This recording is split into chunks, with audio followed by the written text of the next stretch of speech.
Hello friends, ఈరోజు మనము justice party అదేవిధంగా ఆత్మగౌరవ ఉద్యమం అంటే సెల్ఫ్ రెస్పెక్ట్ మూమెంట్ దీనికి సంబంధించి ఈరోజు డిస్కస్ చేద్దాం. ఇది కూడా వెరీ వెరీ ఇంపార్టెంట్ అండి. సో ఇక్కడ ఫస్ట్ జస్టిస్ పార్టీకి సంబంధించినటువంటి అంశాలు మనము తెలుసుకుందాము. సో ఇక్కడ ఏమైందంటే ఈ హోమ్ రూల్ ఉద్యమం ఏదైతే ఉందో దాన్ని నడిచేందుకు బ్రిటిష్ ప్రభుత్వం ఏం చేసిందంటే బ్రాహ్మణేతర కులాల నాయకులను హోమ్ రూల్ ఉద్యమ వ్యతిరేకులుగా మార్చి వారిని బ్రాహ్మణులపైకి ఉసిగొల్పింది. ఇటువంటి కారణాల వల్లనే ఈ జస్టిస్ పార్టీ అనేది ఆవిర్భవించింది. సో 1916లో బ్రాహ్మణేతరుల అభివృద్ధి కోసము దక్షిణ భారత ప్రజల సంస్థను ఏర్పాటు చేయడం జరిగింది. అదేవిధంగా ఈ తమిళ తెలుగు భాషల్లో దినపత్రికలు ప్రచురించడానికి సౌత్ ఇండియన్ లిబరల్ ఫెడరేషన్ అనేటటువంటి రాజకీయ సంఘాన్ని ఏర్పాటు చేయడం జరిగింది. తర్వాత ఈ సంస్థ ఏదైతే ఉందో అది స్థాపించినటువంటి పత్రిక జస్టిస్ పత్రిక. ఈ సంస్థ మనకి తర్వాత కాలంలో ఈ ఫెడరేషన్ అనేటువంటి సంస్థ తర్వాత కాలంలో ఇది జస్టిస్ పార్టీగా అవతరించిందండి. సో జస్టిస్ పార్టీగా అవతరించడం జరిగింది. దీని యొక్క సింబల్ ఏంటంటే మనకి తాచు అంటే త్రాసు అనేది దీని యొక్క సింబలు. దీని యొక్క వ్యవస్థాపకులను తీసుకుంటే మనకి ఈ వ్యవస్థాపకులు ఎవరు? Mudaliar, TM Nair, P Thyagaraya Shetty. అదేవిధంగా వీళ్ళు ఆధ్వర్యంలో ఉన్నటువంటి పత్రికలు జస్టిస్, ద్రవిడియన్, ఆంధ్ర ప్రకాశిక. సో ఈ జస్టిస్ పార్టీ తొలి సమావేశం జరిగినటువంటి ప్రదేశం కోయంబత్తూర్. అదేవిధంగా దీనికి అధ్యక్షత వహించింది రాజా రామనీయం గారు. అదేవిధంగా ఆంధ్రలో జస్టిస్ పార్టీ తొలి సమావేశం జరిగింది బిక్కవోలు అండి. సో అదేవిధంగా రాయలసీమలో తొలి సమావేశం పులివెందులలో జరిగింది. ఇవి జాగ్రత్త గుర్తుపెట్టుకోవాలి. దేశంలో ఎక్కడ జరిగింది, ఆంధ్రలో ఏ ప్రాంతాల్లో ఎక్కడెక్కడ జరిగింది అనేది. అదేవిధంగా ఈ జస్టిస్ పార్టీ ప్రత్యేక సమావేశం విజయవాడలో జరిగింది. దీనికి అధ్యక్షత వహించింది త్యాగరాయ శెట్టి. తర్వాత ఈ జస్టిస్ పార్టీ తరపున మాంటేక్తో చర్చలు జరపడానికి లండన్కి పంపబడినటువంటి సభ్యులు కేవి రెడ్డి నాయుడు, పానగల్లు రాజా, ఓక అప్పారావు అనేటటువంటి సభ్యుల్ని పంపించడం జరిగింది. అదేవిధంగా అన్ని బెసెట్ను ఐరిష్ బ్రాహ్మణి అని వ్యవహరించినటువంటి పత్రిక జస్టిస్ పత్రిక. సో ఈ 1920లో జరిగినటువంటి ఎన్నికల్లో మనకి జస్టిస్ పార్టీ మొత్తం 98 స్థానాలకి 63 స్థానాలను గెలిచిందండి. 63 గెలిచి తొలిసారిగా ప్రభుత్వాన్ని ఏర్పాటు చేయడం జరిగింది. సో ఈ సుబ్బరాయలు ఎవరైతే ఉన్నారో ఆయన ముఖ్యమంత్రి పదవిని చేపట్టడం జరిగింది. అదేవిధంగా రెండవ ముఖ్యమంత్రిగా పానగల్ రాజా పి రామరమణీయం అనేటటువంటి పర్సను చేపట్టడం జరిగింది. అదేవిధంగా 1923 ఎన్నికల్లో ఈ 98 స్థానాలకి 44 స్థానాలు జస్టిస్ పార్టీ గెలిచింది. అదేవిధంగా ఈ ప్రత్యేక ఆంధ్ర రాష్ట్ర ఏర్పాటుకు గాను ఈ తీర్మానం 1937లో మద్రాస్ శాసనసభలో ప్రవేశపెట్టిన వారు ఎవరంటే సూర్యనారాయణ ప్రవేశపెట్టడం జరిగింది. అదేవిధంగా తాపి ధర్మారావు అధ్యక్షతన 1927 మే 23న తెనాలిలో బ్రాహ్మణేతరుల రచయిత సంఘం ఏర్పాటు చేయబడింది. అదేవిధంగా ఈ జస్టిస్ పార్టీ చొరవతోటి విజయవాడలో ఆంధ్ర విశ్వవిద్యాలయం స్థాపించబడింది. ఇది తర్వాత వైజాగ్కి మార్చబడిందండి. ఇది ఆంధ్ర యూనివర్సిటీ అనేది. సో తర్వాత మనకి దీని యొక్క ఫస్ట్ ఛాన్సలర్ ఎవరంటే లార్డ్ గోషన్. ఫస్ట్ వీసీ ఎవరంటే కట్టమంచి రామలింగారెడ్డి. సో ఇలా మనకి నెక్స్ట్ 1926లో జరిగినటువంటి ఎన్నికల్లో ఈ జస్టిస్ పార్టీ అనేది కేవలం 22 స్థానాలకు మాత్రమే పరిమితమైంది. తర్వాత నూతనంగా ఏర్పాటు చేయబడినటువంటి స్వరాజ్య పార్టీ 41 స్థానాలను సాధించింది. సో 36 మంది స్వతంత్ర సభ్యులు విజయం సాధిస్తే ఈ జస్టిస్ పార్టీ మద్దతుతోటి పిసి సుబ్బరాయన్ అనేటటువంటి వ్యక్తి ప్రభుత్వాన్ని ఏర్పాటు చేయడం జరిగింది. నెక్స్ట్ మనకి ఆత్మగౌరవ ఉద్యమం అండి, సెల్ఫ్ రెస్పెక్ట్ మూమెంట్. ఈ సెల్ఫ్ రెస్పెక్ట్ మూమెంట్ అంటే ఏంది? సో ఈ ఆత్మగౌరవ ఉద్యమం గురించి మనము డిస్కస్ చేద్దాము. సో మద్రాసు రాష్ట్రంలో ఆత్మగౌరవ ఉద్యమాన్ని ప్రారంభించింది ఎవరు? E V Ramaswamy Naicker. Very very important అండి. సో ఈయన దేనికోసం ప్రారంభించారంటే తమిళ జాతీయవాదాన్ని వ్యాప్తి చేయడం కోసము ప్రారంభించడం జరిగింది. ఈయనను ద్రవిడ ఉద్యమ నిర్మాతగా ప్రసిద్ధి చెందాడు. ఈయన ప్రారంభించినటువంటి పత్రికలు ఏంటంటే కుడి అరసు, విధాతలై అనేటటువంటి పత్రికలు ప్రారంభించడం జరిగింది. సో 1937లో ఈ టంగుటూరి ప్రకాశం పంతులు మద్రాసు రాష్ట్ర ముఖ్యమంత్రిగా హిందీ భాషను రాష్ట్ర పాఠశాలల్లో ప్రవేశపెట్టిన సందర్భంలో రామస్వామి నాయకర్ జస్టిస్ పార్టీ ఆధ్వర్యంలో హిందీ వ్యతిరేకోద్యమాన్ని చేపట్టడం జరిగింది. అదేవిధంగా ఈ 1938 జరిగిన సేలం సభలో, ఇది ఎక్కడ తమిళనాడులో, ప్రత్యేక ద్రవిడ దేశంగా ఉండాలని తీర్మానించడం జరిగింది. సో 1940 సభలో ద్రవిడిస్తాన్ ఏర్పాటు చేయాలని సూచించాడు. అదేవిధంగా జస్టిస్ పార్టీని ద్రవిడ కజగం అనే సామాజికోద్యమ సంస్థగా మార్చడం జరిగింది. తర్వాత 1949లో ఏమైందంటే మనకి ఈ రామస్వామి నుండి విడిపోయి అన్నాదురై నాయకత్వంలో ద్రవిడ మున్నేట కజగం అంటే డిఎంకే పార్టీ స్థాపించడము జరిగింది. ఎవరు మనకి ఈ అన్నాదురై డిఎంకే పార్టీని స్థాపించడం జరిగింది. తర్వాత ఆది ఆంధ్ర ఉద్యమాలు, ఈ ఆది ఆంధ్ర ఉద్యమాల యొక్క సదస్సులు ఎక్కడెక్కడ జరిగినాయి చూద్దాము. సో మొదటి సదస్సు 1917 నవంబర్ 4 నుంచి 6 వరకు జరిగింది. ఎక్కడ? విజయవాడలో జరిగింది. నిర్వాహకులు ఎవరు? గూడూరు రామచంద్రరావు, అధ్యక్షుడు భాగ్యరెడ్డి వర్మ, ఆహ్వాన సంఘ అధ్యక్షుడు ఎవరు? సుండ్రు వెంకయ్య. ఆది ఆంధ్ర అనేటటువంటి పదము ఈ సభ నుంచి ప్రాచుర్యంలోకి వచ్చింది. అదేవిధంగా ఆది ఆంధ్ర మహాసభ జనసభ ప్రథమ ప్రాంతీయ పంచమ మహాజనసభగా పేర్కొనడం జరిగింది.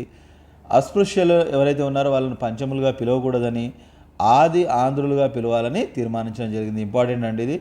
అదేవిధంగా ఆంధ్రదేశంలో దళిత ఉద్యమానికి పితామహుడు భాగ్యరెడ్డి వర్మ. చాలా చాలా ఇంపార్టెంట్ టాపిక్ అండి ఇది, వెరీ వెరీ ఇంపార్టెంట్, జాగ్రత్తగా గుర్తుపెట్టుకోవాలి. అదేవిధంగా రెండవ సదస్సు మనకి మచిలీపట్నంలో జరిగింది. నిర్వాహకులు ఎవరు? భాగ్యరెడ్డి వర్మ, అధ్యక్షుడు ఎవరు? చిలుకూరి వెంకటస్వామి. దళిత విద్యా వ్యాప్తికి ప్రాధాన్యత ఇవ్వాలని తీర్మానం చేయడం జరిగింది. ఏ సదస్సులో ఏ తీర్మానం చేశారనేది కూడా మనము చదువుకోవాలి. అదేవిధంగా మూడవ సదస్సు గుడివాడలో జరిగింది. అధ్యక్షుడు భాగ్యరెడ్డి వర్మ, ఆహ్వాన సంఘ అధ్యక్షుడు సుండ్రు వెంకయ్య. ఆది ఆంధ్ర పదం ప్రాచుర్యంలోకి వచ్చింది. తర్వాత అదేవిధంగా మనకి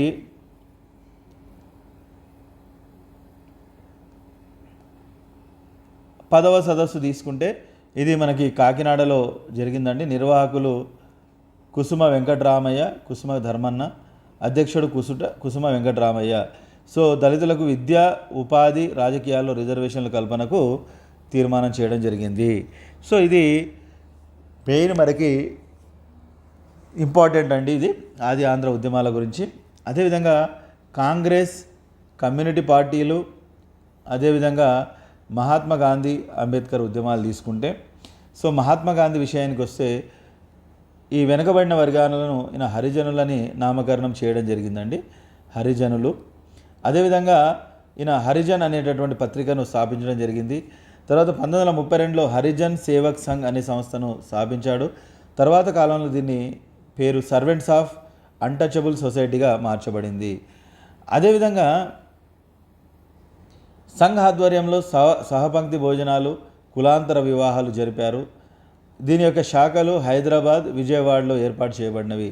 ఈ విజయవాడ సంఘకి తొలి అధ్యక్షులు Kasinathuni Nageswara Rao. Very very important అండి.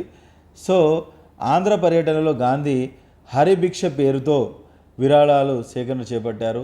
అదేవిధంగా 1933 డిసెంబర్ 12న కృష్ణా జిల్లాలోని సిద్ధాంతం గ్రామంలో గాంధీజీ దేవాలయ ప్రవేశ ఉద్యమాన్ని చేపట్టారు. వెరీ వెరీ ఇంపార్టెంట్ అండి.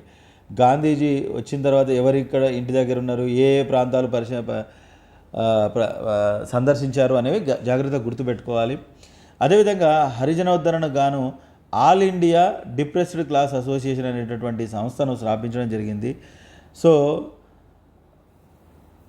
1936లో విజయనగరంలో జరిగినటువంటి ఆది ఆంధ్ర మహాసభలో కుసుమ ధర్మన్న సామాజిక సమానత్వాన్ని సాధించడానికి సామ్యవాదాన్ని అవలంబించాలని దళితులకు బోధ మనకి బోధించారు. ఇక అంబేద్కర్ గారి గురించి తీసుకుంటే మనకి దళితుల అభివృద్ధికి all India depressed class federation ఏర్పాటు చేయడం జరిగింది. అదేవిధంగా 1927లో సమాజ్ సమతా సంఘ్ని ఏర్పాటు చేసి దళిత అగ్రవర్ణ ప్రజలను సమన్వయం చేసేటటువంటి ప్రయత్నం చేశారు. అదేవిధంగా ఈయన రచించిన ముఖ్య గ్రంథము ద డెవిల్స్ ఆఫ్ క్యాస్ట్. ఇక పత్రికలు ఈయనవి మూక్ నాయక్, బహిష్కృత భారత్. దళిత రాజకీయ హక్కులకు గాను 1937లో ఇండియన్ ఇండిపెండెంట్ లేబర్ పార్టీ అనేటటువంటి పార్టీని అంబేద్కర్ గారు స్థాపించడం జరిగింది. సో అదేవిధంగా ఈ 1937 ఎన్నికల్లో ఈ పార్టీ తరపు నుంచి 15 మంది సభ్యులు బొంబాయి శాసనసభకు ఎన్నిక కావడం జరిగింది. సో 1935లో బౌద్ధ మతాన్ని స్వీకరించారు. 45లో షెడ్యూల్ క్యాస్ట్ ఫెడరేషన్ను ఏర్పాటు చేయడం జరిగింది. సో అంబేద్కర్ కృషి కారణంగానే భారత ప్రభుత్వం 1955లో అస్పృశ్యతను నిషేధించడం జరిగింది. తర్వాత కొన్ని ఇంపార్టెంట్ పాయింట్ చూసుకుంటే ఈ షెడ్యూల్ కులాలు అనే పదాన్ని మొదట సైమన్ కమిషన్ ఉపయోగించింది. అదేవిధంగా 1935 భారత ప్రభుత్వంలో ఈ పదానికి రూపునిచ్చారు. సో 1936లో బ్రిటిష్ ప్రభుత్వం మొదటిసారిగా షెడ్యూల్ కులాల జాబితాను ప్రకటించి 1935కు పూర్వం షెడ్యూల్ కులాలను డిప్రెస్డ్ క్లాస్గా పిలిచేవారు. ఇవి కొంచెం మనకి స్టాక్ అండి, కొంత ఇంపార్టెంట్ ఏరియా ఇది. చాలా కంపల్సరీగా అంబేద్కర్ గారి గురించి కానీ గాంధీ గారి గురించి కానీ క్వశ్చన్ వచ్చేటటువంటి అవకాశం మనకి ఉంది. సో ఇంకా పత్రికలు ప్రచురణలు 1988 నుండి ఇప్పటి వరకు దళిత ఉద్యమాన్ని ప్రచారం చేస్తున్నటువంటి పత్రికలు ప్రచురణకర్తలు చూద్దాము. ఆది ఆంధ్ర పత్రిక దిట్ట పుల్లయ్య, నవజీవన్ ఉండ్ర సుబ్బారావు, జీవన జ్యోతి మల్లి వెంకటరత్నం, నవభావన పత్రిక ఇది ఉండ్రు సుబ్బారావు, వీరభారతి జై భీమ్ జ్వాల రంగస్వామి, జీవన జ్యోతి చుట్టుముళ్ళ వెంకటరత్నం. సో అదేవిధంగా మద్యపాన నిషేధం జోగిని వ్యవస్థ రూపుమాపడానికి సునీత బాల సమాజం అనే సంఘాన్ని ఏర్పాటు చేసిన వారు ఎవరంటే అరిగే రామస్వామి. అదేవిధంగా పొన్న మండలం అంటే తూర్పుగోదావరి జిల్లాలో దళితుల కోసం పాఠశాలను స్థాపించిన వారు ఉండ్రు తాతయ్య. ఈ ఆది ఆంధ్ర ఉద్యమంలో ఈ ఆంధ్రకు సంబంధించినటువంటి ప్రముఖులు ఒకసారి తీసుకుంటే అందులో జ్వాల రంగస్వామి అండి, జ్వాల రంగస్వామి. సో ఈయన ఎక్కడ సొంతము రామచంద్రాపురంలో తూర్పుగోదావరి జిల్లాలో దళితుల కోసం తొలిసారిగా లక్ష్మీ పారిశ్రామిక శిక్షణ సంస్థను ప్రారంభించారు. పత్రికలు జై భీమ్, వీరభారతి అండి. ఒక రచన కూడా చేశాడు నిమ్న జాతుల చరిత్ర. అదేవిధంగా బిరుదులు ఆది ఆంధ్ర మహాత్మా, సేవా దురంధర. రచించిన గేయాలంటేనే అంటరాని వారెవరు, మాలశుద్ధి. ఇది చాలా ఇంపార్టెంట్ అండి. అదేవిధంగా ఉండ్రు తాతయ్య ఆంధ్రలో తొలి ఆది ఆంధ్ర సదస్సు నిర్వహించారు. ఎక్కడది? అమలాపురంలో. అదేవిధంగా ఆంధ్ర పరపతి సంఘంను స్థాపించారు. అదేవిధంగా పొన్న మండలం తూర్పుగోదావరి జిల్లాలో దళితుల కోసం పాఠశాలను స్థాపించారు. తర్వాత గూడూరు రామచంద్రారావు పంచమ కులోద్ధరణకు కృషి చేశారు. ఈయన 1910లో గుడివాడలో సేవా సంఘాన్ని స్థాపించడము జరిగింది. అదేవిధంగా భాగ్యరెడ్డి వర్మ, అసలు పేరు మాదరి బాగయ్య అండి, స్వస్థలం హైదరాబాదు. ఇతనికి వర్మ అనేటటువంటి బిరుదునిచ్చిన వారు భోజు కృష్ణారావు గారండి. స్థాపించిన సంస్థలు జగన్ మిత్ర మండలి, ఇంపార్టెంట్ అండి ఇవి, వైదిక ధర్మ ప్రచారణి సభ, అహింసా సమాజము, జీవరక్షక ప్రచారక మండలి, విశ్వగృహ పరిచారక నేపథ్యం. చాలా ఇంపార్టెంట్ అండి ఇది. భాగ్యరెడ్డి వర్మ గురించి కూడా క్వశ్చన్ వచ్చేటటువంటి అవకాశము ఉంది వీటి మీద. నెక్స్ట్ నల్లపాటి హనుమంతరావు. ఈ నల్లపాటి హనుమంతరావు గుంటూరు జిల్లాలో శ్రీకృష్ణాశ్రమాలను స్థాపించడం జరిగింది. అదేవిధంగా అరిగే రామస్వామి సునీత బాల సమాజాన్ని స్థాపించడం జరిగింది. మద్యపాన నిషేధం, అదేవిధంగా జోగిని వ్యవస్థలను రూపుమాపేందుకు దీన్ని ఏర్పాటు చేయడం జరిగింది. అదేవిధంగా బొజ్జ అప్పలస్వామి, ఈయన పశ్చిమ గోదావరి జిల్లా కందికుప్ప అండి, దళిత పాఠశాలను ఏర్పాటు చేశాడు. వేముల కూర్మయ్య కృష్ణా జిల్లాలో దళితుల కోసం వసతి గృహాలు ఏర్పాటు చేశాడు, హాస్టల్స్ అండి. ఎంఎల్ ఆదయ్య సంఘాభివృద్ధి సమాజం అండి, చాలా ఇంపార్టెంట్, విద్యా వ్యాప్తి కృషి చేశాడు. ఇతని బిరుదు దళిత భీష్మ, ఇంపార్టెంట్ అండి, దళిత భీష్మగా ప్రసిద్ధి పొందారు. తర్వాత దళిత సాహిత్యము రచనలు ఏమేమి ఉన్నాయో చూద్దాము. గుర్రం జాషువా అండి. సో గుర్రం జాషువా మనకి ఇంపార్టెంట్ కవి. ఈయన బిరుదులు ఏమేమి ఉన్నాయో ఒకసారి చూస్తే కవి కోకిల, నవయుగ చక్రవర్తి, విశ్వకవి సామ్రాట్, కవితా విశారద, మధుర శ్రీనాథ, కవి దిగ్గజ. ఈయన వృత్తిపరంగా ఉపాధ్యాయుడు, అదేవిధంగా రేడియో ప్రయోక్త. తర్వాత ముఖ్యమైన రచనలు ఏమేమి ఉన్నాయి? గబ్బిలం, కాందీశికుడు, నేతాజీ, బాపూజీ, స్వయంవరం, ఫిరదౌసి, ముంతాజ్ మహల్, క్రీస్తు చరిత్ర, కుశోపాఖ్యానం, చిన్నా నాయకుడు, సత్యహరిచంద్ర, రుక్మిణీ కళ్యాణం, చిదానంద ప్రభాతం, ధ్రువ విజయం, వీరాబాబు, తెరచాటు, హిమాద మార్కధర పరిణయం, కన్యకా పరమేశ్వరి, శివాజీ ప్రబంధం, నా కథ.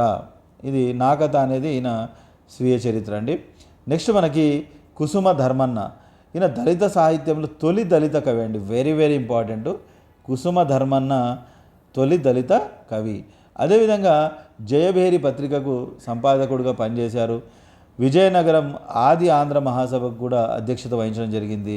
సో ఈయన రచనలు అంటరాని వాళ్ళం, నిమ్నజాతి తరంగిణి, నిమ్నజాతుల ఉత్పత్తి, మద్యపాన నిషేధం, హరిజన శతకం, అసుర పురాణం అనేటటువంటి రచనలు చేశాడు.